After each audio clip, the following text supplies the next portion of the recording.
Cheers to adulting. I'm Ashley Barajas. And I'm Abby Rosemarin. And this is Cheers to Adulting. It's almost like this is the second time we've had to do this or something. Today's episode is brought to you by Strawberry Dawn.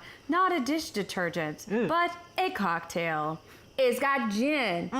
It's got cream of coconut. What? It's got pina colada. Or as like my boyfriend likes to say, pina colada. What's up? And frozen strawberries. I say strawberries because it's a lot more fun because it makes me think of British people. No, it's a posh drink. Yeah. I'm sipping the, I was going to say I'm drinking it too fast and then I won't have any, but I feel like I just will drink it fast enough to where I'm like tipsy drunk enough. Yeah. But have enough for the last toast of the show. And that is the important balance. You want to make it fun, but you don't want to be a hot mess. Because then you can't read your notes and then Ashley sounds like a fucking hot mess per usual. We're all hot messes here. It's just a matter of how much we vocalize that hot messiness. I deserve it. I deserve this. Let us talk about adulting of the week. What's up? We should have like a theme song. I know. So Abby, would you like to tell us about your adulting of the week? I would love to talk to you guys about my adulting of the week because for the first time in a very long time, I feel like my adulting has nothing to do with invoices or spreadsheets or chicken poop. It has to do with peaches. Peach party! Right. Which, I mean, I kind of wish there would be a peach party. It might be, actually. There might be. And that's actually part of my adulting. Bitch, we can take those peaches and just make bellinis. Boom. And that's gonna be a lot of Bellini and that's gonna be a lot of wonderful. I mean, challenge accepted. Right? I don't know, I'm just gonna have to bite the bullet and enjoy all these Bellinis. And Isaac will just have to deal with drunk Ashley and Abby. I mean, who doesn't want to deal with that? Right? Because I like to think we're fun drunks, even when we toe into the hot mess category. So for those who don't know, peach trees are on a bit of a cycle. It's a 3-year cycle where every 3 years you get peaches. Can you imagine if your menstrual cycle was only 3 years? That'd be amazing. I'd fucking die. That would be amazing. Once every 3, and I don't even care if that one time every 3 years was horrible. Yeah, and you have to take a week off work because that's just Yeah, but maybe you could there'd be a whole industry of menstrual hotels. Oh my goodness. You could totally take back the whole getting shoved into a tent during your blood week or whatever and be like, fuck you, I'm gonna get pampered, have chocolate. I'm going to my menstrual hut. I'm gonna have a spa week. Yes. That would be amazing. As opposed to now where it's just every month I feel like dying. Just a little bit. Just a little bit. But anyways, back to the peaches. Well, a different type of peach at least. I made a vagina joke. Anyways, back to the peaches. Back to the peaches. So it's every 3 years you get peaches. Also, wouldn't that be really sad if you only got peaches once every 3 years? You only got laid once every 3 years? That'd be sad. Oh, fuck. Right? That's on the other end of the spectrum. But again, I'm going off topic. Every 3 years, the tree blooms and you get peaches. And last year I had it was an insane amount. I had probably 5. It was amazing. It was amazing. I laid it out on my big dining room table and had the full extending pieces in the dining room table, so it was at full length. Filled the entire fucking thing up, and Ashley and we got to have a peach party. We made awesome these peach bomb biscuits and bellinis and fucking jams and I think we made some sorbet. I think we still have ice cream. It's probably not good anymore. Potentially not. Which means I should make ice cream before the summer's up. Ooh, there we go. I'm in. So it was a damn good time last year. This year, I don't know if it's because it was kind of off cycle. It was technically, there was supposed to be no peaches this year. You get 2 years of a dry spell and then yay, more peaches. But I kind of got some peaches, got a little batch of peach. I'm sounding like a guy who kind of lucked out when he went to the bar, but kind of didn't at the same time. It's like a brownout. You kind of remembered it. Yeah. You don't know if they were hot. Right. Maybe they were. there. It's not even beer goggles at that point. It's like beer blindfold. Like, but anyway, the peaches in this case were not the most wonderful in the world. Half of them I had to throw out because they were already just kind of icky and like bugs really got into them and ugh. And then the ones that were usable were already like I could tell like they were a little iffy. And last year, laid them out on the table. They were good for about like a week and a half, just hanging out on my table. Peaches go bad so quickly. They really do. And these ones, I kid you not, 24 hours later, I had to throw out a quarter of them because they had already like gone bad. And so I went to town and was like, all right, I'm dicing all these fuckers up. I'm going to peel them and, I'm going to put lemon juice in them and put them in the fridge so maybe they'll last more than 20 fucking hours. What's the lemon juice for before you freeze it? According to the recipes Fun fact, everybody, and I don't know if this is 100% verifiable. This might be one of those like we fucked up last time. If I'm wrong, please let me know. But apparently the lemon juice is there to kind of keep it from getting icky. Like it's almost like when you're making apple pie and you slice it up and before you put it in, you put lemon juice to keep it from browning. There we go. That's Fun fact, everybody. So that was basically me for the past couple of days, and I feel like my nails are perpetually tinted with pink and orange. That's not terrible. I know, right? Like I meant to do that. My skin was all like perpetually pruny because you're basically like dunking your hands in water for like hours on end. But I got that shit done. And then on top of that, I was like, you know what? I'm gonna make me a little peach crisp and a peach cobbler because I already have everything diced up. Let's just put some oats and butter and what have you and get down with that. So I made those, and now my fridge has this nice big like KitchenAid bowl full of peaches that need to get themselves made. Get themselves made. Them peaches need to get themselves made, if you know what I mean. Oh, they just need to go to that bar with that guy, like. Yeah. So that was my adulting. How about you? Peaches. My adulting of the week so far is today. Man, it was a fucking struggle this morning. I woke up. Felt like a bus fucking hit me.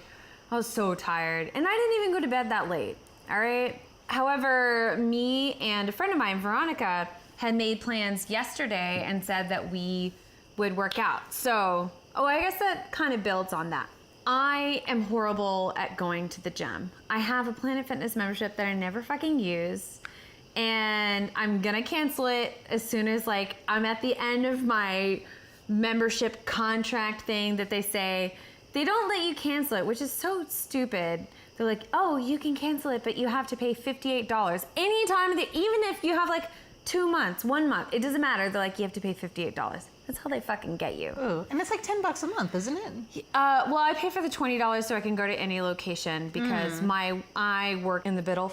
Between the middle of the two locations. If you're just now listening to our podcast or YouTube, I am a housekeeper for a multimillionaire couple, and I mostly work at their two properties. In the summer, they're in the lake area of New Hampshire, and without saying too much because, contracts and stuff. And in the fall, and up until the summertime again, they're down in like Seacoast, New Hampshire. I was going somewhere with that. Multiple locations. Yes. Planet Fitness. Long story short, not really. I had done a couple times a trial of not getting paid for this Beachbody on demand. Now, the kind of exercise that I will do is dance. And they have something called Size on there, which is basically hip hop exercise. It's literally just hip hop dancing, but it's very easy to learn, and the instructor is like fucking amazing. It feels like he's talking to you, and it's really easy to connect, and he's really funny. It's like either a 35-minute workout or 45-minute workout, and it's awesome. You're getting that cardio, and it's just a fucking blast. So I decided I'm going to sign up for a 6-month membership, and my friend Veronica, she's doing it as well, and she likes to size. So she'd be like, you want to size tomorrow? Let's size. So I stuck to it. I went, came home, she came over, we sized, And in the meantime, I threw the chicken in the oven to roast while I was exercising or sizing, and fuck yeah. Fuck yeah. Yeah, took a shower, I'm all clean and shit. There you go. Exercised and You exercised, I you washed cooked. dishes before we Damn. started doing podcasts because I Right. knew I would leave it until tomorrow, and Michael would be like, "Can you not?" And not only did you wash dishes, you emptied out the dishwasher and then reloaded it. Like that's 2 stars That's right there. my adulting. My Yeah. adulting is trying to be a better housemate and girlfriend and be cleaner. Hey, Yeah, so that's my adulting. it's good adulting. All right, so let's get into the thick of it. Let's talk about the immune system. Huzzah. So we'll do some joint talk real quick. Let's talk about when you're actually sick and making decisions of staying home. Yep, which is a tough one. I mean, in a perfect world, you take a frickin' sick day. And if you have a good place of employment with a good boss and you have the type of benefits where you can take a sick day, you fucking do it. But there is, and I, as somebody who has had jobs where both the management wasn't really keen on you taking days off, and also I didn't have benefits, so it meant not getting paid. I get it. It is a struggle. I'd say it's even hard now for you as a yoga teacher. Like, you don't get Yeah. sick days, do you? Oh no, if I don't teach, I don't get paid. And the worst part is if I'm sick, well, for some of them it's really easy where I can just, if it's a on-site corporate class, I can just email the wellness coordinator and say, hey, I'm sick, there's gonna be no class today. Can you send out an email? I'll be there next week. That is really nice. But at studios, I don't get that option. The classes on the schedule need to frickin' happen, so I have to find a sub. So I could be sick out of my mind, emailing and texting, hey, who can cover my class? I have the flu. So I have to work. I'm dying. Right? I'm dying, and right now I'm working to not get paid, which is actually something that drives me out of my mind about my profession. I mean, I love it so much, and I love doing what I do, but the fact that I have to work to not get paid drives me out of my mind, finding subs. So yeah, but I don't get paid. If I don't teach, I don't get paid. There are 0 benefits. It is still better than my previous job, which was as a preschool teacher. And I think this is The worst. And here's the irony here. Both places that I taught full-time at did not have sick days. You were given a few personal days a year, like 5 whole personal days for the entire fucking year. And that was it. So if you had the flu that knocked you out for the week, guess who's not getting paid vacation? And on top of that, not so much the first place I worked at, but the second place would shame you. If you called up and you were like, I'm sick, they'd be like, we're really short-staffed. Can you come in anyways? And maybe just a couple hours. And it's like, I'm dying. That is a petri dish full of germs and very vulnerable, babies, literal babies. And you want me to come in. I still remember there, and I heard about this secondhand because I'm not part of the administration, but I heard that there was a meeting that the president pulled all the big people in because there was this horrible virus going through. It just incapacitated people. And everyone had to call out because it went through the school and everyone got sick.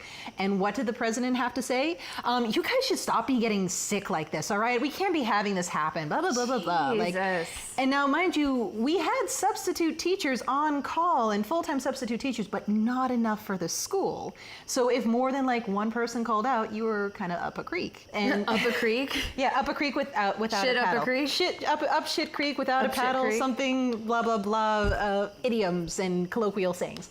Anyway, so I freaking get it. It's tough to have a job where your choices are take care of myself and keep the contagion to myself and not get my coworkers sick, and get paid and actually and potentially not get fired by my boss. Yeah. It's tough. I'm very #blessed that I have, although they've merged our vacation time and sick days into one. It's PTO, which is how it was at my old job. It's just if you can, absolutely, if you don't feel good, don't go in, because time and time again, at work, that we're in such close proximity, if someone gets sick and you go into work and you're still contagious, everyone else is gonna get sick. So it's just a whole one after the other of everyone having to call in sick. I get it. I've been there where it's like, if I don't go in, I'm gonna lose a sick day.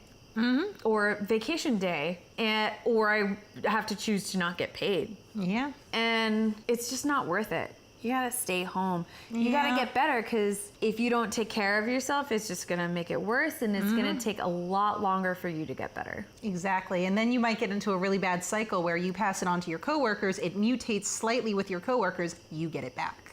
But if you have, all in all, if you have a low-key job, you don't have too much interaction, and it's like, if you can kind of do your job and go to work. I've been there that it's like, I feel shitty, but I'd rather just like feel shitty. I'm not contagious. I'd rather just be at work. Yeah, kind of power through the day. Yeah, so in that retrospect, we're going to go forward and talk about ways to get better and stay healthy and how to make that cold not so fucking miserable. Right? But yeah, and I can kick that off talking about detoxing. And I'm going to try my best to rein in my salty personality because, again, one of the issues I have with my job is you're surrounded by a lot of people who believe that you can sweat out your fucking toxins, or you can be on a food cleanse and that will clear you of your fucking toxins. Or and rub your body in essential oils. Oh God, essential oils won't fix that, Brenda. Like, like I have a lot of opinions about this, and I'm going to do my best to stick with my notes and not let the saltiness like get all over the place, because also, like, quick plug for we're both part of a wonderful Facebook group called it's like oils won't fix that, Brenda, or something like that. It's amazing. Try and join it. It's hilarious. It's wonderful. Amazing. We don't get paid. We don't even know who started the damn thing. It's just wonderful. And thank you, Courtney, for adding me to that group. And I was like, oh my God, you know who will love this? Abby. Right. And I do love it. It's a wonderful place for me to be just a terrible cackling self and just be like, yeah, please tell me more about rubbing eucalyptus oil on your fucking dog is going to help you with his seizures, even though it will give him seizures. Yeah, like, oh man, twitching. But anyways, back to some of the aforementioned ones. The first one being sweating your toxins.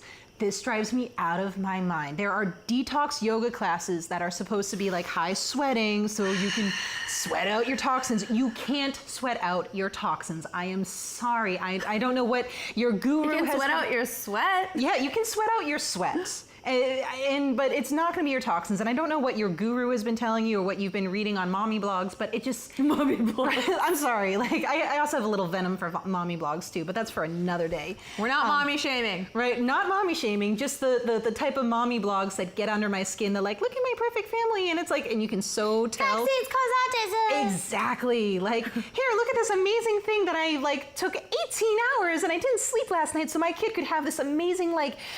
breakfast meal in the fucking like shape of the Sistine Chapel. Like, no, fucking stop. You're making it for all those real moms who have to who are flying by the seat of their pants feel terrible. So stop it. Anyways, back to the toxins. Sweating your toxins, it doesn't frickin' work. I saw this amazing quote from National Geographic, and this was one of the articles I read while I was researching, and they were talking about, how people love to do like saunas and go to hot yoga and what have you, because it's going to sweat out their toxins. And National Geographic said, too bad you can't sweat away toxins any more than you can sweat actual bullets. And that's basically it. The purpose of our sweat is to cool us down. Like, that is the only reason why we sweat, is to cool us down. There's actually a really cool history involved. They think it's because we were persistent hunters and we would literally run down the deer and the boar and what have you. Deer and boar can't sweat, and so we'd run them until they'd overheat and collapse, and then we'd be like, haha, spear, motherfucker. Soup's on!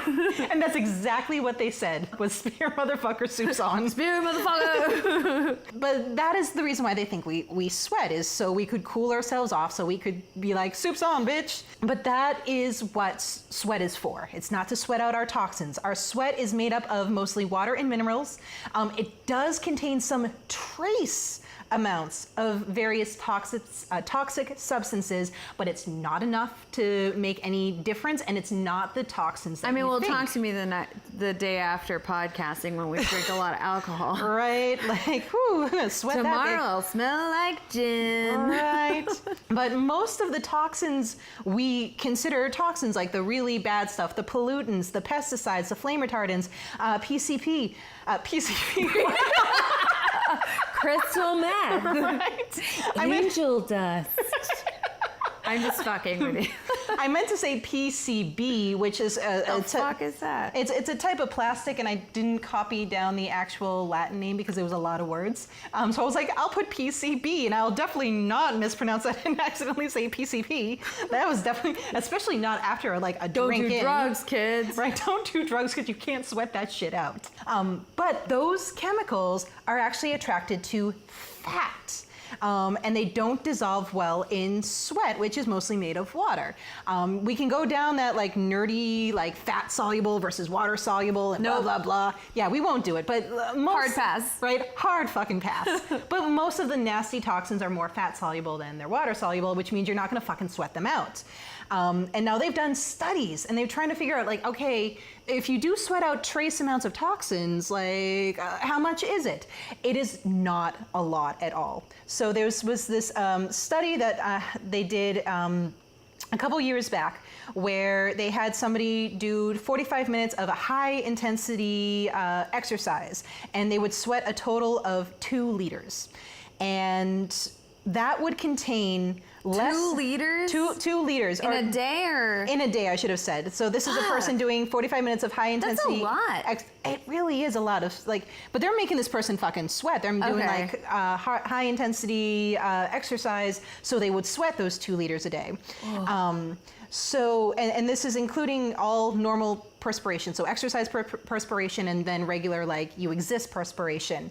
And all that sweat contained less than 1/10 of a nanogram of pollutants. Like it is negligible to the fucking nth degree. Like you just don't sweat out your toxins. I'm sorry.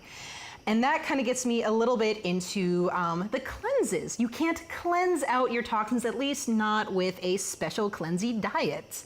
Now, to make sure I'm showing both sides, it obviously will depend on the cleanse. If you're like, hey, I'm gonna cut out sugar and processed foods and booze and what have you, that's actually a resetting good your body. Yeah. Getting rid of all the fucking crap that you're putting in your body. Exactly. But really what you're doing there is saying, hey, I'll hold up on this shit, liver and kidneys, you do what you do, and then we're gonna meet at the finish line. This is gonna be great. Like that, because that's what you're doing. Helping hand. Exactly. I'm not gonna put in more shit for you to process. Because at the end of the day, it is your kidneys and liver that do the detoxing. If you need a fucking cayenne pepper cleanse, you have bigger problems on your hands. Like the kidneys and liver, like toxins do not build up in either. We would be fucking dead if that happened. Toxins just they don't build up. And on top of that, if you're doing things like the cayenne cleanse or the fucking like lemon juice and honey, and that's like all you're freaking having, you're depriving your body of very important nutrients. And your body needs those nutrients not only to fucking live, but to fight off things like infections and viruses. You're more likely to get sick during those cleanses because you've basically decided, okay, body, run on empty, have at it. And if you're doing it to lose weight, the weight you're gonna lose is water weight. And then you're gonna gain it back the second you eat actual food again. So I can't stress enough, it is your kidneys and your liver that detoxes you. It is your livers. Your livers. If you have multiple livers, if you're one of those special people with like 2 livers, like have at it. The Doctor Who of livers. The man with 2 livers. Mwahaha. You're so awkward. You know what? I actually had the security guard Love you. Yay! I'm awkward. I embrace it. And actually, the security guard, I kid you not today, but last Monday, I forget what we were saying. And he's like my age too, and we banter a little bit when I sign in to teach at that company. he was just like, man, we're so cringy. And I'm like, yeah, but you got to embrace it. I'm a cringy ass motherfucker. I am awkward as all get out. I embrace it. What's up? You know what? Those freaking Gen Z kids, like, they embrace awkwardness. I'm going to fucking embrace that awkwardness. So, yeah. And you know what? I'm very happy that I'm able to end this on like a very cheerful, embracey, happy note, as opposed to the saltiness that I could have been. You my salt bae for life. Right, salt baby. Because for real, oils will not fix that shit, Brenda. And that's another like. Fuck you, Brenda. Right. But also, my cousin Brenda, if you ever listen, not you. Yeah. Sorry, your name Brenda. Right. It's like the Karens and the Debs of the world. Like, I know some wonderful Karens and Debs. You're wonderful people. You don't have to be the terrible Aunt Debra. I promise. Fucking Aunt Debra. Right. So I'm gonna go from the detoxing over to the neti potting. How about? All right, neti pot. I'm sure many, if not all of you, have heard of a neti pot. So when I think of a neti pot, I immediately think of Cougar Town. Did you ever watch Cougar Town? I did not. If you no. haven't, you should. It's fucking hilarious. That's with Courtney Cox, right? It is. Even though Courtney Cox slowly becomes terrifyingly close to like a Barbie when you smush their face. Oh no, she starts falling into the uncanny valley. Like, yeah. But she's still fucking hilarious, and so is the whole cast. Is so great. So there's an episode where Bobby, her ex, it reminds me of my relationship with Oliver, my ex-husband, where she's like best friends with her ex-husband, and he's like part of their crew, and they're like on good terms. So Bobby has a cold, and he's like hella congested, and his son is like telling him about the neti pot and trying to explain it, and he keeps trying to use it, and he's like, I feel like I'm drowning, and he can't do it. So long story short, at the end of the episode, he finally figures out how to use a neti pot and gets that sweet, sweet satisfaction of not feeling congested and being able to breathe out of his nose. So yeah, there's a little bit of a art kind of to figuring out how to use a neti pot, but when you do, it's so great. I found this awesome article on science-basedmedicine.org. So the neti pot, which I didn't know this, the neti pot originated in India in Ayurvedic, is that how you pronounce it? Ayurvedic medicine. Neti is Sanskrit for nasal cleaning. Other related ancient techniques that have not been adopted by scientific medicine include using a string instead of water, and a yoga technique where you close one nostril, pour the solution into the other nostril, and allow it to run out of the mouth. I read that and I was like, that is the most fucking disgusting thing I've ever heard in my life. Right. No, thank you. Fucking gross. So anyway, there is a, quote, a randomized controlled trial in 2002 found that daily hypertonic saline nasal irrigation, that's like neti pot, improves sinus-related quality of life, decreases symptoms, and decreases medication use in patients with frequent sinusitis. Its effectiveness is supported by a Cochrane review, blah, blah, blah, blah, blah. So that being said, it's proven that the neti pot will help if you use it kind of regularly, but at the same time, you don't want to overdo it. A new study presented at the annual meeting of the American College of Allergy, Asthma, and Immunology in November 2009 found that while short-term nasal irrigation is therapeutic, long-term use of nasal irrigation is harmful. Basically, irrigation depletes the nose of its immune blanket of mucus, thereby increasing the risk of recurrent infection. I know I use the word mucus and phlegm a lot. If that's a trigger word for you, I'm sorry. It is what it is, you know? Phlegm and shit. Right. So, yeah, that's a neti pot. That's fun. Yeah. So, I mean, have you ever used a neti pot? I have used the neti pot. I actually have like a little porcelain one that has a little Om symbol and everything. And fucking yogi. I know, right? And I got it at one of those like super granola stores, and it really is an art. If you do it wrong, I get the feeling that this is what waterboarding feels like, because this is horrible. Yep. But if you get it right, they're like there are times now where I will be decongested and my sinuses and I are terrible, and I'm nowhere near a neti pot, and all I can think of is what it's gonna feel like when I can get that like saline solution to like just do its magic. And as somebody in the yoga community, while I haven't seen this in person, I have seen pictures and demos of like the string thing, and it's Good. horrifying. It's I'll horrifying. pass. Yeah, like I'm like nope. I'm good with the oming and the yoga poses and the breath work. Y'all can keep that shit to yourself. I don't need a string going inside my skull. Right. Hard pass. Hard fucking pass. Ugh. Ugh. Anyway. Yeah. So that's the neti pot.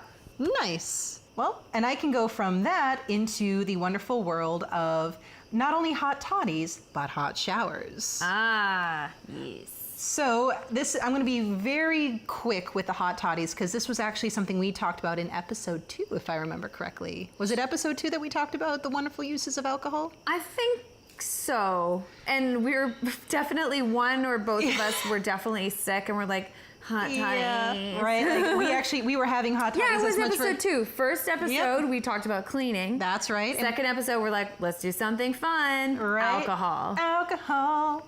So if you haven't seen that episode, you need to just fucking see it. Like, Or come listen on. to it. Or Or listen both. to it. Right? How about have Spotify and YouTube open at the same time? Get them to like link up properly or sync up properly. They won't. And they won't. Because editing. Right? And then just enjoy it. And then if you have them playing side by side, you can find out the exact moments that the audio editing differs from the video editing. So, Bonus. right? But anyways, hot toddies. And for those who don't know, hot toddies are basically usually some type of tea, usually green tea, but you can also do just hot water. It is whiskey, you can have some spices in it, and then usually lemon and honey. And this actually can help you out. And very quickly, whiskey is a great decongestant. Alcohol dilates the blood vessels. If you add those spices, it can stimulate saliva, which will help a sore throat. Lemon and honey will help stimulate mucus. Lemon juice has useful antioxidant benefits from vitamin C and will help clear the nasal passages from lingering germs. Honey, its thick consistency will help coat the throat to soothe it when it's sore. There's also the sedative part. So everyone knows stress and anxiety actually weakens your immune system. You have one hot toddy, and I can't stress this enough, in moderation, like Or 5 2. Yeah, or 2, but not 5. Yeah, not 5. So keep it in moderation. That's the mark. Right?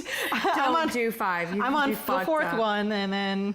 But no, what you can do instead is, you can, have 1 or 2, and it is gonna kind of chill you out. It's gonna lower your anxiety levels if you've got anxiety going on. And then steam from the hot beverage will also help open up your sinuses, which gets me into the shower part. Yes. So after you've had your hot toddy, you can have a hot shower. Now, I think everybody knows that hot shower feels amazing when you're sick. Mm-hmm. Like you're feeling sick, you're feeling hungover, you're feeling groggy, you hit the hot shower. It feels amazing. Like a sauna. It is. It's like a sauna in here. I told you I'm awkward. But there is actually science behind this. Science behind why hot showers work. The first one is going back to the whole steam part. It's going to help open up your sinuses. It's going to clear stuffy nasal passages by providing the passages with moisture. Also, there's nothing better. I don't care how fucking gross you think it is. You know you fucking do it. Blowing your nose in the shower. And it's like everything comes out. So good. And you don't have to worry about wasting a million tissues or It's like just down if the it's too drain, rough. It's like- just like you're getting clean anyway. Right? So. Like the water's gonna hit you in the face, it's gonna wash it all away. It's amazing, yes. And if you are denying that you ever did that, you're a You're a goddamn liar. Right? Oh my goodness. So Come at me, bro. right? So it's also a natural decongestant. The steam, it's helping to loosen up chest congestion. Geez, I might have had a few of these drinks. And speaking of anxiety, there's something about being in the hot shower, unless you're one of those people who feels like, oh my God, it's the steam, I can't breathe. But something about being in the hot water actually does help lower your anxiety. It can help relieve headaches by dilating the blood vessels. It can help relax you. It's going to relax not only your mind, but your muscles as well. The heat from the muscle is going to help soothe those achy muscles. And let's face it, especially when you have the flu, you're going to feel pretty gnarly. You're gonna feel everything's gonna ache, and the shower's gonna help it out.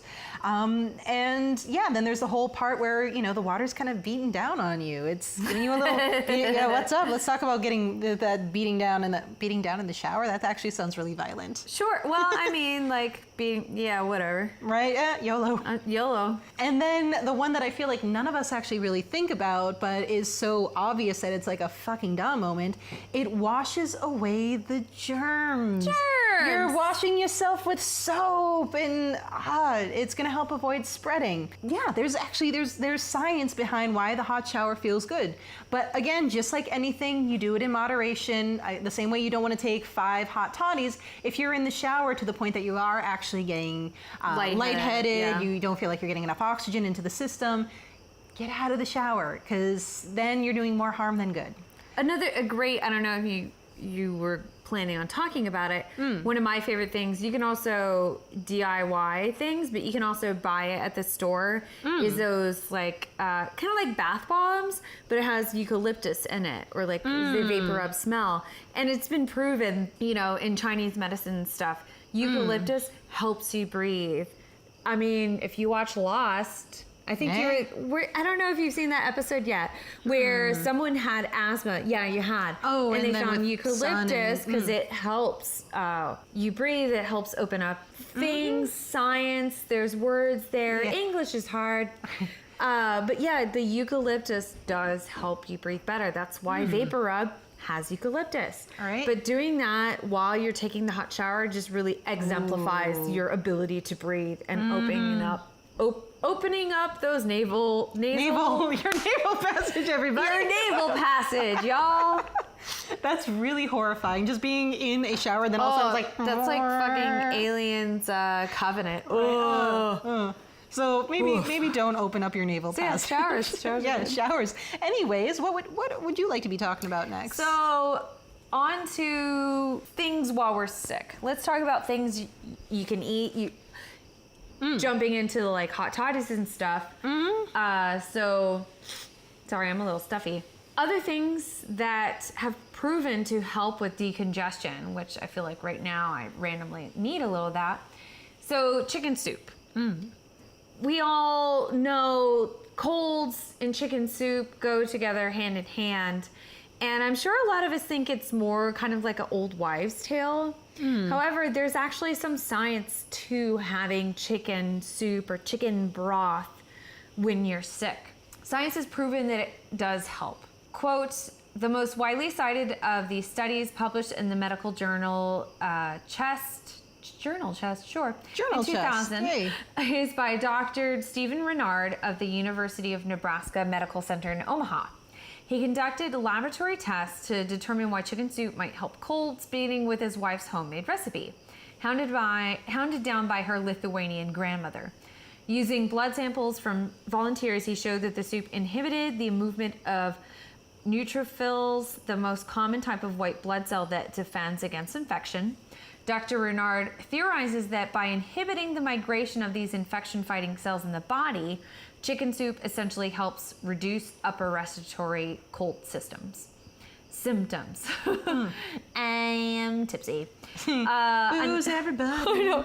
Another thing is that I found in another article, although researchers have not been able to determine what causes the alleged positive effects of the comforting broth of chicken, several studies have confirmed it helps to unblock congested noses and throats. So my favorite go-to when I'm sick and I'm just like, blur, is I find the nearest Vietnamese restaurant, or if I have to, do it at home, and I order, even though beef pho is my favorite, I know that it's been proven that the bone broth for chicken is going to help loosen your congestion and help you breathe a little better. And it helps, I will add sriracha, like a healthy amount, but not too much. I want to be able to taste it. But that heat, that spice, while you're having the pho, is going to make you sweat, and it's going to make your nose run, and is really going to help you breathe better when you're sick. Yep.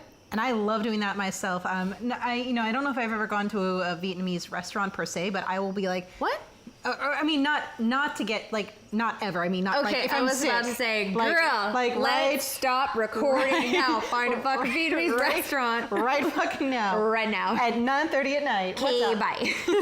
But no, like, well, Chinatown, if we drove all the way to Boston. Oh, right. Like, that is an area that You'll never find sleeps, it, yeah. right? But no, like I meant specifically to be, if I'm sick, Oh, you didn't to have the seek it out like I did. Yeah, but I will seek out spicy soups, like especially the ones that make you just like, you can feel everything just drain Sweating, out. Oh, it's yeah. amazing. Sweating out your I'm toxins. so sweating out my toxins right now. Brenda, the oils worked. But is there anything else you'd like to talk about various foods? Yeah, so milk. I know personally, I grew up when you were congested and stuff, that they'd be like, don't have milk, it's gonna make it more phlegmy and stuff like that. Yep. And then I finally had read an article about like, actually that's not true. And I found a little bit on that. So according to James M. Steckelberg, MD, although drinking milk may make phlegm thicker and more irritating to your throat than it would normally be, milk doesn't cause your body to make more phlegm. In fact, frozen dairy products can soothe a sore throat and provide calories when otherwise you may not eat. And that was on WebMD. So I didn't write up enough notes, so I'm going off the cuff of things that I know. Fucking improvising, y'all. Right? Let's do it. I'm a grad student from Improv Asylum. What's up? I read an interesting article, and I didn't do enough reading into it. It was on the New York Times. I kind of have it here. Actually, no, where is it? I don't know. It's somewhere. But it talked about the phrase of like starving a cold and like feeding or whatever. And the thing is that you do lose that. You lose an appetite when you're sick. And the thing is that you don't want to starve it because you need those calories. You need that healthy bacteria to go and get yourself better. And if you're not feeding your body nutrients and vitamins, your body is not going to be able to get better quicker. And it's really going to be running on E and fumes to make yourself better. So just a couple more things. I can't stress enough that getting the right amount of vitamins into your diet is going to help keep your immune system working for you and keeping you healthy and preventing you from getting sick. However, the best way to get vitamins is through your diet and not supplements. I'm not saying that you shouldn't take vitamin supplements. However, it's going to be a lot more advantageous for you to get it from your diet. It's not that hard, and you might be getting enough vitamins. Obviously, there are cases where, for example, us living in New England, vitamin D deficiency is a huge thing, and we really need to do it. A lot of people suffer from vitamin D deficiency because we don't get no sun in the wintertime. Right. And we get the seasonal affective disorder. Oh, big time. Big time. And then, so the thing is that a lot of times when you're taking vitamins and you're eating healthy, you're basically, when you're taking vitamins, you're just giving yourself very expensive urine. Because when you are consuming more vitamins than you need, you're going to pee out the vitamins that you didn't use. That's how science and your body works. And that actually brings us back to fat soluble versus water soluble. Like, so things that are, I think vitamin C is water soluble, you just pee it out. Some of them, and I'm forgetting which one, I think it's vitamin D, is fat soluble. You don't pee it out and you can actually poison yourself that way. So you gotta be careful with that taking shit. vitamins, you have to be careful because you can over vitamin. Right? You might think you're, sorry, I didn't mean to interrupt. Oh no, that was basically so you might think you're doing more harm than you are good. Like, you can have too much, like vitamin C. When you're like, I'm sick, have all the vitamin C. You don't want to overdo it. You want to make sure that you're getting enough vitamin C, because that's going to help. And the thing is that when you are sick, sometimes it's too little too late. It's and true. you can't really like, load up on vitamin C, load up on zinc. These are all good things. When you know it's the season that you might get sick or you're feeling that tickle in your throat, starting those can shorten the time of you being sick, or might help you get better quickly and have a very short time that you might feel like you never even got sick at all. Right. But once you're sick, loading up on vitamin C is not really going to do much for you. It may shorten it a little bit, but it's not going to cure your cold or your virus or whatever. And really, at the end of the day, just to kind of reiterate, like, get it through your freaking diet. Like, the idea of you, like, getting vitamin toxicity from like eating your frickin' broccoli and your orange juice. It's really not gonna happen. If you are taking way too much fucking vitamin D supplements and what have you, there's a chance that stuff can go down. And again, it's Stuff can go go down. down, baby. Get real serious. Get real serious up in here.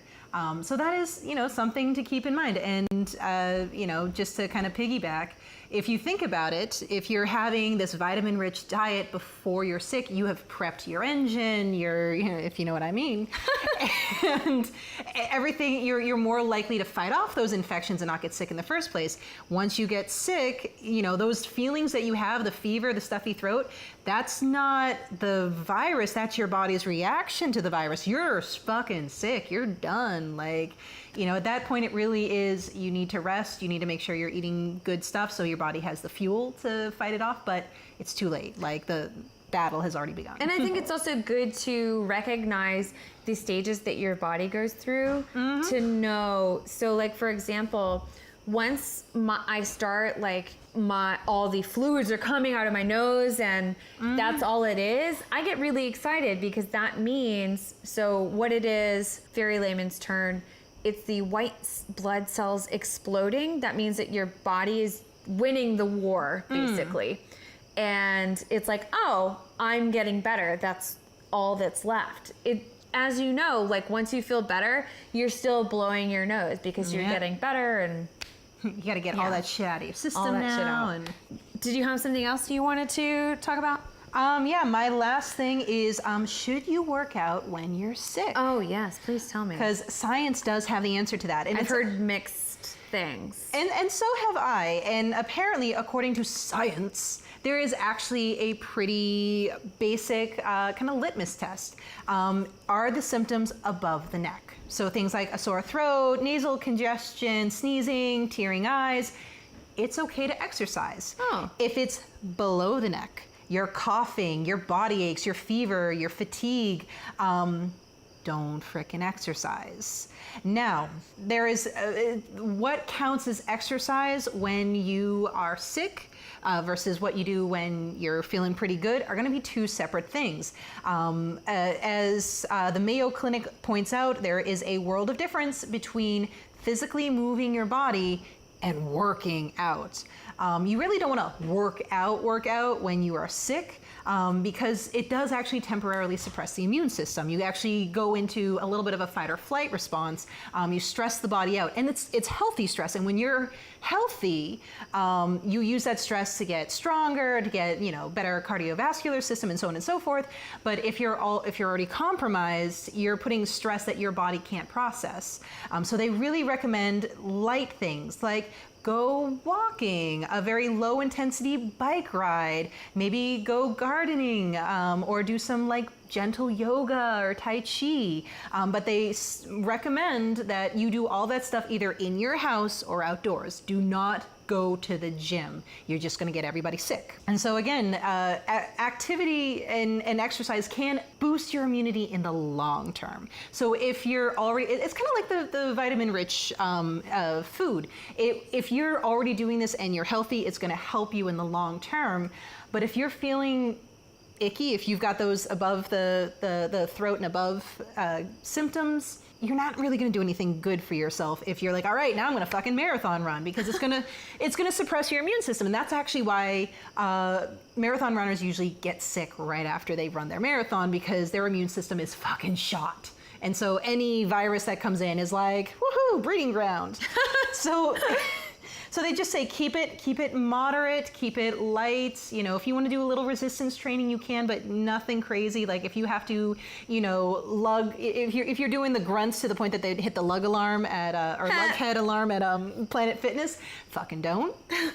But if just moving the body, doing something gentle, you can totally do, so long as the symptoms are at the neck height or above. So that answers, can you work out or should you work out? Because I guess can and should, kind of two separate things. Like, I should work out? Can I work out? Or I can work out, but should I work out? Like two separate categories. And at the same time, exercise, definitely fit it into your daily regimen, because that's going to help keep your immune system on point. All right. So exercise keeps you healthy. What's up? And on top of that, you all should know the importance of sleep. Right? In my little brain, in my brilliance. So not getting enough sleep is gonna fuck your immune system. So when you sleep, your body is getting time to basically reboot and repair like the robots that we are. So if you don't get that necessary charge time, your body isn't going to perform as well. Yeah. It's going to be running on fumes. You need to sleep. You're going to suppress your immune system by not getting enough sleep. Yeah. I'm sure people have noticed that when they're not getting enough sleep, that they get sick easily. Right? And the thing is that like some people deal with insomnia, or if you're having sleep problems, that's an underlying issue in itself, and you need to try and go get it checked out because it's going to affect other parts of your life. Right? We should do a sleep episode. Yeah, at one point. that might even be our next episode. I mean, I'm... Genitals. Oh, yeah, genitals. We did our poll about between genital health. I think we presented it not so appealing, although it was very close tie between genital health and immune system. And I fully get it. Like, I mean, I was the one who worded the poll, and I was like, how? Because on the one hand, I was like, no, guys, genital health is like that's right up there with mental health. With like, it's taboo, and like, I don't know how many people actually know even how to wash themselves, let alone like, like that's a thing. Like, people don't learn that shit, and it gets icky and like yeast infections. Gross. But it's also an adulting thing. Yeah. And adulting things we can't really ignore. Exactly, and that might be our next episode, and then maybe after that, sleeping, because like it did place second in our poll. Yeah. I mean, out of 2, but yeah, it's and I know I was having a hard time wording it because I was wanting to be like, yes, that means penis and vagina, you fuckers, stop laughing.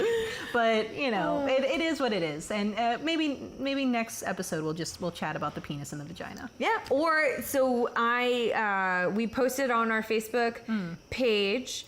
We asked some people some questions. Y'all posited some really great questions for us to answer, and we got a couple that I think that we should just make an entire episode out of it. People asked some great questions about when's a great time to get life insurance. And the thing is, as soon as you can, really. At least if you have a family and someone to give that money to, anytime's a good time. I've got a life insurance policy. Right. And then there were some questions about 401k versus a Roth IRA. And that one I want to do an entire episode on and bring in an expert. Yeah, because that's all Greek to me. I'm like, yeah, investments, money. Yes. So thank you for everyone who did submit some questions and stories. Thank you very much. All right. So our Patreon, if you would like to help fund our poor little podcast, you can go to our Patreon account, donate as little or as much as you want. Right. Show Get your some support. fun surprises. Right. Some fun shout outs. Make Abby and I do some dares. Right. Within reason, y'all. Within reason. Yeah. www.patreon.com/cheers to adulting. You can find us on our website, cheers2adulting.com, our Facebook page, Cheers to adulting. our Instagram account, Cheers to adulting. number 2. Number 2. Or was that the Twitter? I think No, it is Cheers to Adulting Instagram. podcast is Or for Instagram because someone else says Cheers to Adulting. Cheers number 2 adult? I don't know. You know what? You can find us, just Googleize it, put in Cheers to Adulting. You'll see these 2 hot faces, and you'll find us. Follow us. Slide into our DMs. We want to hear from you. Right. And it's Cheers to Adulting podcast, y'all. Yes. But it's Cheers number 2 adulting on Twitter. Oh, because it was too long or something. Yeah, that's what she said. And then please rate, review, subscribe on iTunes. It helps get our ratings up. Right. And on that note, Cheers. Cheers to adulting.